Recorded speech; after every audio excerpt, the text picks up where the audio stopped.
Hey guys, in this video, I'm going to share with you how to read laterally. Now, as you've learned, what we mean when we say read laterally is when you're trying to determine whether a resource is in fact reliable, you don't want to dive deeply into that same resource to try to learn more about it because that evidence, of course, could be flawed, just like maybe the resource is.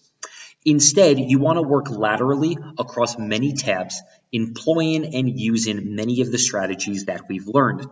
I'm going to just kind of give you a quick little tutorial for how you might want to go about doing this. So here I am in the New York Times, and we find a missing from Facebook crisis, Mark Zuckerberg.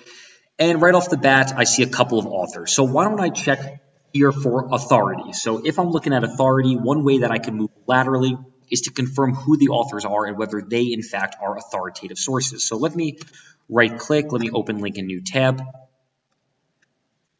Well, this right here keeps me within the New York Times, but it does give me a couple of things. First, what it does is it gives me a great overview and a little biography, just a short little blurb on who this author is and where she's worked. We're going to get back there in just 1 second. Additionally, though, it gives me a sense of all of the other articles that she has written. Now, a couple of things you're going to see here is Facebook, Facebook, Facebook. You're also going to see Silicon Valley. You're going to see social media. So what you're going to see right off the bat is that this is a reporter who has a history of reporting on social media, Facebook, and disinformation. In other words, this is somebody who has a background in precisely what the initial article is about, because remember, the initial article is about Facebook. So, of course, we want somebody who's an, expert on Facebook or social media. So what we see here is that she covers cybersecurity from San Francisco.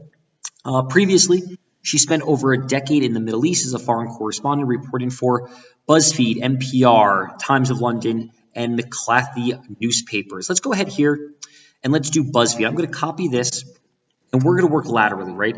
If she, in fact, is an authoritative source, then I'm going to want to make sure that the places she's worked are also authoritative. Now, I'm just going to do this as we've learned, BuzzFeed source wiki. What I'm looking for, as you guys already know, is going to be things like controversy or, on the flip side, awards. So what I actually find as I go through this is I see this, pardon me, guys, is I see at least this right here. So, okay. In late 2011, BuzzFeed hired Ben Smith of Politico as editor-in-chief to expand the site into serious journalism, long-form journalism, and reportage. After years of investment in investigative journalism, BuzzFeed News had by 2018 won the National Magazine Award and the George Polk Award and been a finalist for the Pulitzer Prize and the Michael Kelly Award. What I would say, guys, is raise your hand if you know what the George Polk Award is. I sure don't. So, as I continue to work laterally, let me learn what the George Polk Award is. It's a series of prestigious, here I'll highlight this, a series of prestigious American journalism awards. Well, now I read this and I go, is prestigious good or bad? I don't even know what the word prestigious means, so I might copy this, put this here, and go meaning. Respect and admiration, having high status. Well, obviously that's a good thing. Let me come back here. It's prestigious, and I also see it was first awarded in 1949. There's even a website. I might want to check that out.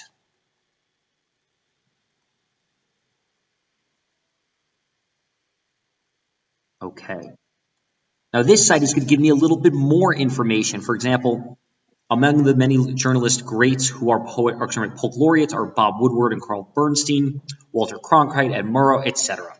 Now, what you could do is copy and paste these names into Google, but what you would find is that some of these are the great journalists of the 20th and 21st century. So right off the bat, I see this and I know, oh, that's a pretty amazing award. And BuzzFeed won that award. And as we know, our reporter, Shira Frankel, is somebody who in fact has worked for BuzzFeed. She also, of course, has worked for the New York Times. And again, as we can see, she is an expert in the field of cybersecurity. She's also an expert in terms of social media, as this is where a lot of her journalism revolves around. So what we get out of this is that this is undoubtedly an authoritative individual. This, guys, is how you move upstream, or excuse me, this is how you read laterally. Instead of diving more deeply into the New York Times, you take those little clues, those little breadcrumbs, and you explore them around the internet, employing those various strategies that we know, like source, colon, wiki, in order to determine the reliability of these other things. All right, guys, thanks a lot.